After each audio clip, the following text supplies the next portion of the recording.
As atividades de 180 empresas do setor de telemarketing, principalmente ligadas a bancos, foram suspensas por tempo indeterminado pelo Ministério da Justiça.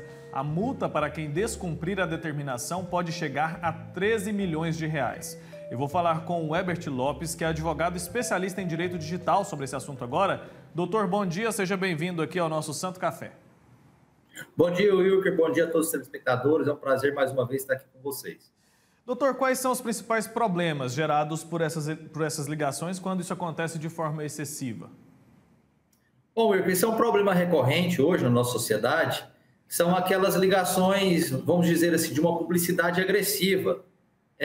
Aqueles números que te ligam incessantemente, incansavelmente e acaba gerando um certo desconforto ao consumidor. Isso, desde 2019, a Anatel já havia previsto um serviço que se chama Não Me Perturbe. O problema é que o Não Me Perturbe, a duração dele é apenas de 30 dias. Você faz um cadastro, linka ali o seu CPF, o seu número que não deseja ligações, e durante o período de 30 dias, essas empresas não podem entrar em contato contigo. As instituições, elas precisam seguir quais regras, doutor? Tem um horário certo para ligar? Como que funciona a regulamentação para essas ligações? Sim. Hoje a lei regulamenta em relação à questão da publicidade, tanto é que ela veda a questão da publicidade abusiva. Nesse caso, não chega a ser uma situação de uma publicidade abusiva em que a lei, num sentido tão somente estrito, ela diz numa publicidade que levaria a uma questão enganosa. Não é isso.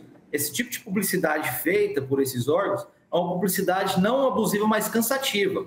Nesse aspecto, para que se contenha esse tipo de abuso, nessas situações, o correto é que o cidadão compareça até um órgão do PROCON para que ali ele formalize uma reclamação. Munido dessas reclamações, obviamente o órgão ele encaminha isso ao Ministério Público, que pode ingressar com uma ação civil pública. A decisão do Ministério da Justiça não impacta nos serviços de cobrança ou doações, mas até para esses casos tem regras e limites, doutor? Sim. Em relação à questão da cobrança, a legislação hoje também estipula um horário, em horário comercial, ou que não ultrapasse as 20 horas, é o que a legislação hoje traz em relação a essa situação. Então, justamente para também tentar coibir, evitando em finais de semana e também aos feriados. Nós sabemos que hoje o problema, Wilker, não é só a ligação incansável. É o problema que hoje tem ocorrido também em relação à questão das fraudes, que tem, principalmente com idosos, aposentados e pensionistas do INSS, com vínculo a alguns bancos, por exemplo, ou fintechs, em que os dados são vazados e ali cometem algumas fraudes e a pessoa acaba tendo um outro tipo de dor de cabeça. Em junho, a Agência Nacional de Telecomunicações, a Anatel, anunciou o bloqueio telefônico por 3 meses das empresas que usavam robôs automáticos para fazer mais de 100 mil chamadas abusivas de telemarketing por dia. Olha só, muitas chamadas, né? Quero saber quais são consideradas essas chamadas abusivas, porque algumas ligações elas são completadas, né? A gente atende, fala com uma pessoa, diz que não quer, pronto. Tem outras chamadas que elas são insistentemente feitas para a gente, mas a gente não consegue nem falar com ninguém, a chamada simplesmente cai. Isso também é considerado abusivo? Sim, esse tipo de chamada, inclusive, ele é feito por um programa, como você disse, um robô. Então, ele faz a ligação e ali ele é incansável. Na verdade, ele é feito para que, por exemplo, caiu na caixa. Então, ele vai chamando, discando várias vezes por segundo e minuto, até que a pessoa, então, consiga atender. Acaba que essa situação gera um certo transtorno, porque, por exemplo, hoje nos aparelhos, tanto iOS quanto Android, é fácil ao cidadão que ele manuseia habilitar o bloqueio. Só que você já reparou que assim no momento em que você faz o primeiro bloqueio, coisa de 30 segundos ou 1 minuto depois você recebe uma ligação da mesma empresa? Então, a esses tipos de situações abusivas, principalmente que você não fala com uma pessoa, com um robô, veio essa decisão acertadamente para evitar esse transtorno. Tá certo. Durante o monitoramento, olha só, outro número que também me chamou muita atenção. A Anatel verificou linhas telefônicas usadas para realizar mais de 1 milhão de chamadas por dia. Você já falou sobre essa questão, né, de o robô não se cansa, né? Essa é uma quantidade que, obviamente, um ser humano não seria capaz de discar em 24 horas. São 1 milhão de brasileiros ali, né, sendo incomodados por dia por uma única linha telefônica.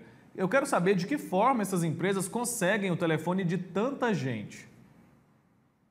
Wilker, hoje é muito fácil o acesso às informações. É o que diz um livro, eu esqueci só o nome do autor agora, não me recordo, Shoshana Zuboff.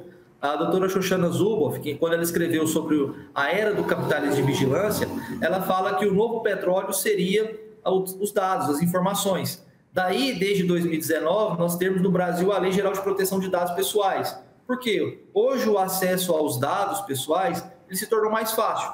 Primeiro porque a pessoa acaba dando esses dados ali em diversos cadastros que são feitos. Ocorre que antes da legislação nós não sabíamos para onde iriam as nossas informações. Simplesmente a gente chegava, jogava as informações ali para um desconhecido. E agora? Como que as pessoas acham o nosso contato tão fácil? É porque, Wilker, da mesma forma que eu disse que as pessoas devem formalizar a reclamação no PROCON, ocorre do outro lado que as pessoas hoje, quando se aborrecem, elas não reclamam mais um órgão formal, mas elas correm para uma rede social. As redes sociais hoje elas são pilares e fontes inesgotáveis de dados pessoais. Daí o cuidado que a pessoa deve ter hoje ao preencher um cadastro, ou quando preenche, hoje a legislação traz essa situação em que a pessoa ou o órgão deve informar para onde essa informação vai ou em que ela será utilizada, porque antes disso era o que a doutora Shoshana Zuboff falava, a situação da questão de um capitalismo de vigilância em que era predatório, que nós não sabíamos para onde ia chegar as nossas informações. Era um problema enorme. Aquele código 0303 que deve aparecer no prefixo ali, né, dessas chamadas, aquilo ali tem funcionado? Vale também para essas ligações feitas por operadoras contratadas por instituições financeiras? Aquilo tem se mostrado eficiente até agora? Infelizmente, Wilker, ainda tem se tornado um tanto quanto ineficiente esse número 0303. Eu digo, pois eu tenho um número comercial aqui, enquanto advogado, o advogado ele deve ser acessível, ele deve ser fácil de ser encontrado. E, então, diversas ligações, às vezes, durante o dia, quando ligam no meu escritório ou ligam aqui no meu outro telefone de business, acaba tendo esse problema, pois eu atendo a ligação imaginando ser um cliente ou alguém que quer consultar algum processo, alguma situação assim, algum trabalho, e acaba sendo uma publicidade abusiva. Então, gera aquele desconforto a todos nós, inclusive comigo isso acontece demais. Esses dias eu até brinquei com um colega aquele na UAB que eu falei assim, aquele 0303 é mito? Porque comigo até hoje isso não ocorreu. Então, acaba sendo uma situação um tanto quanto ineficiente. Eu também nunca recebi nenhuma chamada com esse prefixo 0303 não, viu? Se a pessoa se sentir lesada, assim como você, que tem um telefone ali que precisa estar sempre à disposição e você precisa atender o telefone, tem gente que quando recebe ligação de número desconhecido pode rejeitar ali e tá tudo bem. Quando você não pode fazer isso, você sente que teve prejuízo, o que você deve fazer? Você já falou que tem que procurar o PROCON, tem que procurar um órgão. Se isso não resolver, a pessoa ela pode entrar na justiça e isso se enquadra em algum tipo de crime? Não, até que nesse aspecto não chega a se enquadrar num tipo de crime. Ocorre que se ela for uma situação que mesmo você fazendo aquele cadastro não me perturbe da Anatel, e mesmo assim continuar a questão das ligações, aí sim, após uma reclamação junto ao PROCON, formalizou a reclamação, um pedido de não me perturbe junto à Anatel, e mesmo assim a empresa insiste, aí sim é cabível uma busca de uma indenização, hoje até mesmo por um juizado especial civil, por uma indenização por dano moral, por uma situação que venha aí tirar o seu sossego e a sua paz. Doutor, rapidamente para a gente encerrar, a questão do WhatsApp também se enquadra nessa mesma regulamentação aí? Do mesmo modo, todo tipo hoje de comunicação ou rede social, ela se enquadra nessa questão. Até porque o WhatsApp é mais perigoso ainda a situação de se lançar um link, muitas vezes ali maldoso, ao que a gente entende hoje como phishing, em que ele pode lançar e às vezes poderia até ocorrer uma situação de fraude ou de situações aí, né, de prejuízo a um cidadão determinado, que pode, né, até o abuso dessas informações pessoais que a pessoa tem ou é lançada ali, alguém se passar por um órgão, por uma situação assim, é um grande problema que hoje nós enfrentamos também. Então, também se enquadra. Tá certo, doutor Herbert Lopes, muito obrigado pelo seu tempo aqui com a gente, por nos trazer esclarecimentos a respeito desse tema. Até uma próxima oportunidade, viu? Obrigado, bom dia, um abraço. Abraço, tchau, tchau.